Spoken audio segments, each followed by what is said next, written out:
Lu Shulmu, my name is Darius. Today we'll be looking at a very simple yet very tasty ancient Mesopotamian dessert, a date and nut sweet known as Mersu. This recipe was first identified at the site of the Temple of Nukshu, located in the city-state of Mari, in modern-day Syria. Dates and pistachios are found throughout the Near East and have been a staple in the diets of the various civilizations here from at least 3000 BC through to the modern day. In any case, let's take a look at the world that was. To start with, you'll need to remove the shells from your pistachios. If you bought pre-shelled nuts, you can obviously skip this step. If, like me, you're shelling them by hand, this will take about 10 minutes per cup of nuts, but probably less if you're more proficient at shelling pistachios than I am. The original recipe seems to just call for an unspecified nut, so you could substitute this for walnuts, hazelnuts, almonds, or even pine nuts if you desire. Now, take your shelled pistachios and grind these into a fine meal, or at least minced. If you have a food processor or blender, you can use that to save some time and to turn the nuts into a uniform consistency, but here I'm using a mortar and pestle. I personally prefer larger chunks of nuts in this mix, so I'm not being super careful when I'm grinding these up, as you can see here, but grind these up to a consistency that you see fit. Toss about half of this mix into a different bowl for finishing off the mersu later.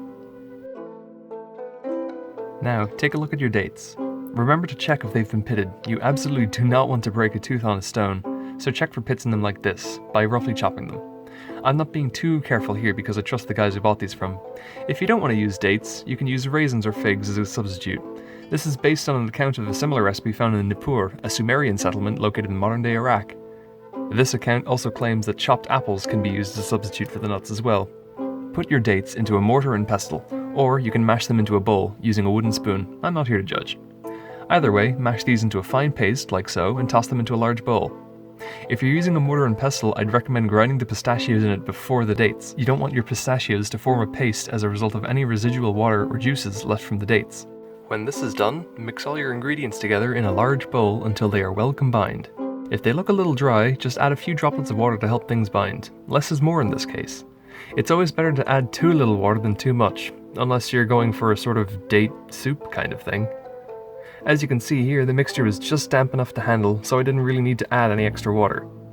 I found that mixing everything together with a spoon was a little difficult, so I began kneading the mixture as if it were bread dough instead, like you can see here. Knead everything until it's well combined and it's no longer crumbling away chunks of the pistachio mix. Form the mixture in the palm of your hands into small bite-sized lumps. Use about a tablespoon's amount of the mixture.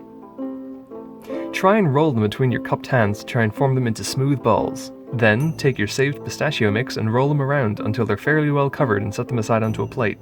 This wasn't explicitly stated in the original recipe, however I find that it looks nice and kind of finishes them off, so that's what I'm doing here. Now, serve the mersu up on a plate and dig in. These snacks are only very mildly sweet, but are packed with flavour. Although a little basic, they're fun and very easy to make.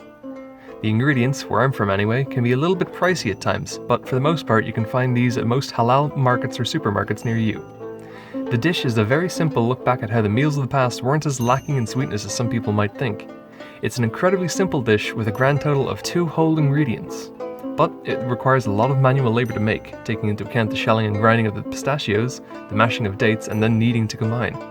The core of this recipe seems to have continued on through to the modern day in Iraqi cuisine, with dates and nuts seemingly maintaining a very important place in most modern meals. I hope you enjoyed this look at the world that was.